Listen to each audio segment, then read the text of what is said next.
Hello, dear student. Our next topic from our chapter sound, and sound is most important chapter. That's why we are taking time to do it.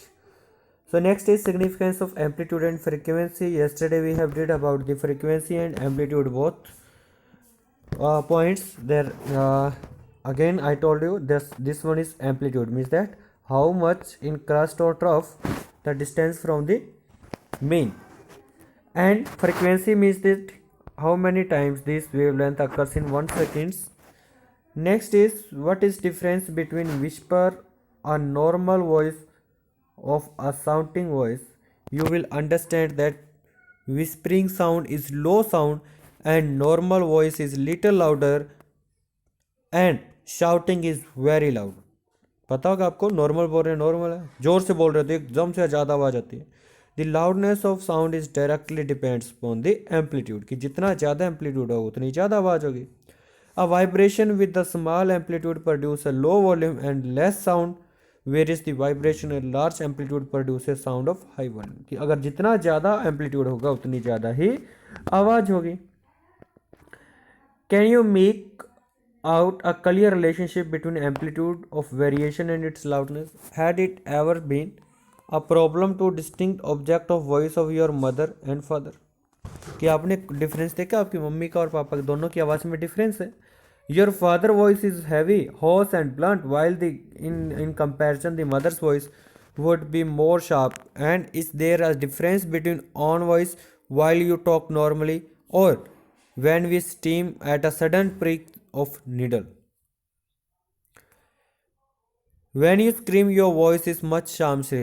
This difference in voice is caused due to change in the pitch, or sensation of frequency is commonly referred to as pitch. कि मतलब कि जो sensation हो रही है वाली, ठीक है, वो किसको करती है रेफर? पिच को. पिच क्या होता है? That pitch of A sound is depend directly on it's frequency. की जो पिच होती है वो डायरेक्टली डिपेंड किसके ऊपर करती है? सिर्फ फ्रीक्वेंसी के ऊपर करती है. And it decided the shrillness of A sound, कि वो श्रिलनेस को, ठीक है, डिसाइड करती है कि साउंड के अंदर श्रिलनेस कितनी ज़्यादा है. लो पिच और low frequency sound are hoarse and blood. On the other hand the high pitch और high frequency sound are sharp and shrill. Generally, the adult male have low pitch voice and then as compared to adult female, and to have clear idea carry out the following activities. किस activity से आप देख लो, ये high pitch sound है, ये low pitch sound है, ठीक है. हमारी जो होती है लो पिच साउंड होती है मेल्स की, फीमेल्स की हाई पिच साउंड होती है.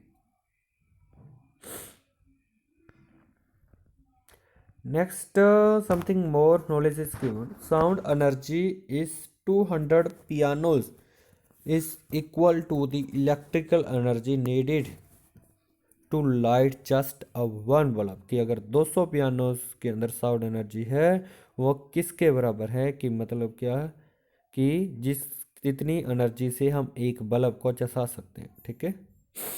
नेक्स्ट है ऑडिबल रेंज इन ह्यूमंस, कि हमारी सुनने की क्षमता क्या है. So you know that vibration can how different frequency in human ears cannot perceive the sound of all possible frequency of variation. The range of frequency of variation that a normal human ear can generally perceive, कि मतलब normal जिस आवाज़ को हम सुन सकते हैं. तो human जो है वो आवाज़ को सिर्फ 20 हर्ट्ज टू 20,000 हर्ट्ज या 20 किलो हर्ट्ज बोला जाता है. इतनी आवाज़ के हम सुन पाते हैं.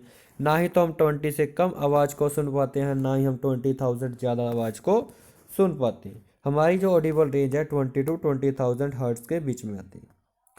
20,000 हर्ट्ज से जो कम आवाज़ होती है उसको बोला जाता है दैट इज़ द इंफ्रासाउंड, और 20,000 से जो ज़्यादा होती है उसको बोला जाता है अल्ट्रासाउंड, ठीक है. और 20 और 20,000 के बीच में होती है उसको बोलते हैं Audible range of human ear, कि हमारे कान सिर्फ उसी को ही सुन सकते हैं. However there is number of animal that listed frequency range, कि यहाँ एनिमल्स की बात की गई है. देखो डॉग्स की बात की गई है, वो कम फ्रिक्वेंसी को भी सुन सकता है 40,000 हर्ट्ज तक की. तभी तो उनको पहले कोई भूकंप आना हो, सुनामी आना, उनको पहले पता चलता है क्योंकि वो हर एक फ्रिक्वेंसी की आवाज़ को सुन सकते हैं. कैट 60,000 तक. एलिफेंट जो है एक हर्ट से, मतलब कि 20 से भी कम छोटी सी आवाज़ को भी एलिफेंट सुन लगते हैं।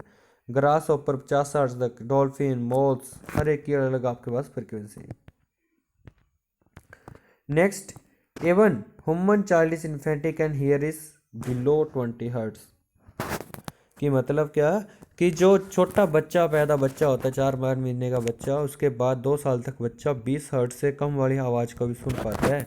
जैसे जैसे उसकी एज बढ़ती है तो वो सिर्फ आवाज़ सुनने की क्षमता को खो देता है, वो सिर्फ 20 से ऊपर वाली आवाज़ को ही सुन पाता है।